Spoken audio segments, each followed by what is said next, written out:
You pull up to the gas station. You look at the price on the sign. $4.45 per gallon. You stare at it. You blink. You look again. You check your phone.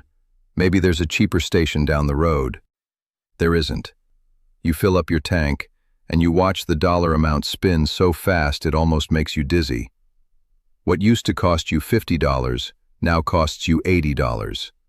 What used to cost $80 now costs $120.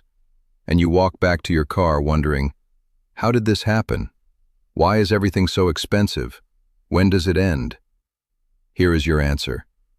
On February 28, 2026, the United States and Israel launched a surprise military operation against Iran, Operation Epic Fury. They struck military facilities, nuclear sites, and killed Iran's Supreme Leader Ali Khamenei in the opening hours of the attack. Iran's response? They shut the door on 20% of the world's oil supply. One country, one choke point, one waterway just 21 miles wide at its narrowest point, and the entire global economy is now bleeding out through that gap. This is the full story of how the Strait of Hormuz crisis became the most devastating energy shock in the history of the modern world, and why every single person on this planet is paying the price. Welcome back. Let's get into it. Before we get into the numbers, and the numbers are staggering, we need to understand exactly what the Strait of Hormuz is and why closing it is essentially the economic equivalent of stopping the world's heartbeat. Picture a narrow strip of water between Iran and Oman. At its narrowest point, it's just 21 miles wide. 21 miles. You could drive that in less than 30 minutes on a highway.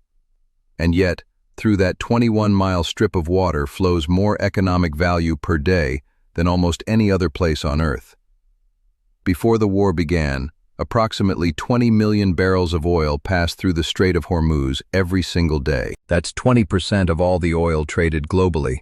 Every tanker from Saudi Arabia, the UAE, Iraq, Kuwait, and Qatar heading to markets in Asia, Europe, and beyond had to pass through that narrow corridor.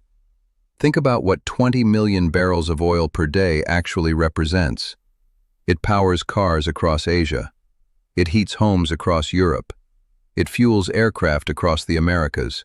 It runs factories in China, India, Japan, and South Korea. It is, quite literally, the lifeblood of the modern industrial economy. And alongside the oil, around 20% of the world's liquefied natural gas, primarily from Qatar, was also moving through that strait every day. Plus fertilizers, plus agricultural products, plus industrial goods, plus container ships carrying everything from electronics to clothing to medicine. The Strait of Hormuz wasn't just an oil route, it was a global economic artery. Now here's what happened when Iran closed it. Overnight, on March 2, 2026, just 2 days after Operation Epic Fury began, a senior IRGC official stood up and said 3 words that sent shockwaves through every trading floor, every government, every boardroom on the planet. The strait is closed. In a normal month before the war, approximately 3,000 vessels passed through the Strait of Hormuz. In March 2026, the first full month after closure, just 154 vessels made it through. According to data from the maritime analytics firm Kepler, that's a drop of roughly 95%. Not 95% reduction in traffic, 95%. The International Energy Agency, the world's foremost authority on global energy markets, described this as the largest supply disruption in the history of the global oil market. The largest, in history. Bigger than the 1973 Arab oil embargo. Bigger than the 1979 Iranian Revolution. Bigger than any disruption in the modern era. The head of the IEA called it the greatest global energy security challenge in history. And you felt it at the gas pump. Let's talk numbers. Because the scale of what's happening is almost impossible to wrap your head around unless you see the data laid out clearly. Before the war, oil was trading around $69 per barrel. As of the first week of May 2026, Brent crude has surged past $112 per barrel. That's a 62% increase in just over 2 months. 62%. When oil prices go up 62%, everything goes up. Gasoline, diesel, jet fuel, heating oil, and because energy is baked into the cost of producing and transporting almost everything, the price of food goes up. The price of manufacturing goes up. The price of shipping your Amazon package goes up. The price of flying home for the holidays goes up. Gas prices in the United States have risen by $1.47 per gallon since the war began in late February. The current national average stands at $4.45 per gallon, a wartime high. And analysts are warning that if the strait remains closed, prices could hit $5 per gallon by summer. Some stations in major American cities are already there. In Canada, gas prices have risen approximately 30% from March to April alone. Jet fuel in North America has spiked 95% since the war began. 95%. That's why airlines have started raising prices for checked baggage. That's why flight prices are up. That's why some airlines have begun canceling routes that are no longer economically viable. FedEx, Amazon, and the United States Postal Service have all implemented fuel surcharges. Every package you order online now carries an invisible Iran war tax. And it gets worse. The Strait of Hormuz isn't just about oil.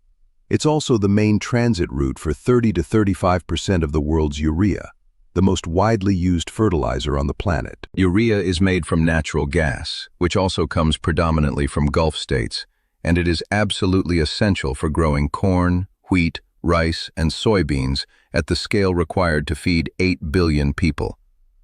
With urea prices spiking and fertilizer supplies disrupted, the cost of producing food is going up. And here's the terrifying chain reaction. Higher fertilizer costs lead to higher food production costs, which lead to higher food prices, which, in countries that are already food insecure, lead to hunger. The United Nations Secretary-General Antonio Guterres laid out 3 scenarios. In the best-case scenario, if the strait reopened immediately, the world would still see economic growth decline, inflation rise, and further economic distress. If the constraint on shipping drags on through mid-year, Guterres said 32 million people would fall into poverty and 45 million would face extreme hunger. If the war grinds on through the rest of 2026, he didn't put a number on that one, because the number was too large to be politically comfortable. To understand how the world ended up in this situation, you need to go back to a single decision made in Washington, D.C. in early 2026. For years, the United States and Israel had been watching Iran's nuclear program with growing alarm. After a 12-day air conflict in June 2025, in which Israeli and American forces struck Iranian nuclear facilities, the situation had not been resolved. Iran denied inspectors access to bombed facilities. The IAEA reported that Iran had stored highly enriched uranium in an underground site that survived the strikes. The nuclear threat, far from being eliminated, appeared to have gone underground, literally. Israeli Prime Minister Benjamin Netanyahu lobbied President Trump intensely for a joint follow-up strike. In February 2026, following high-level meetings at the White House, Trump authorized Operation Epic Fury. But here's the detail that makes this decision so consequential and so controversial.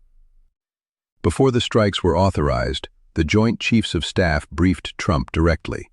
They warned him explicitly, if the U.S. attacks Iran, Iran will almost certainly close the Strait of Hormuz. The briefing was clear.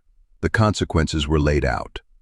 Closing the strait would trigger the largest energy crisis in history. Trump's reported response? He dismissed the possibility. He told his team he believed Iran would capitulate rather than close the strait, and that if they did close it, the U.S. military could reopen it. Iran did not capitulate, and the U.S. military has not been able to reopen it. On the night of February 28th, coordinated U.S. and Israeli airstrikes hit Iranian military facilities, nuclear sites, and government buildings. Three separate gatherings of Iranian regime officials were struck within half a minute of each other. Supreme Leader Ali Khamenei was assassinated. Iran's response was swift, massive, and, as the Joint Chiefs had warned, included the closure of the strait. Iranian missile barrages hit Israeli cities and U.S. military bases across the Gulf, in the UAE, Qatar, and Bahrain. The IRGC Navy began boarding and attacking merchant ships. And then, Iran announced what everyone had feared, but Trump had dismissed. The Strait of Hormuz was closed. Sea mines appeared in the shipping lanes. IRGC speedboats began intercepting vessels. The official IMO shipping corridor, the internationally recognized safe lane through the strait, was marked as a danger zone by the IRGC. And just like that, 20% of the world's oil supply went offline.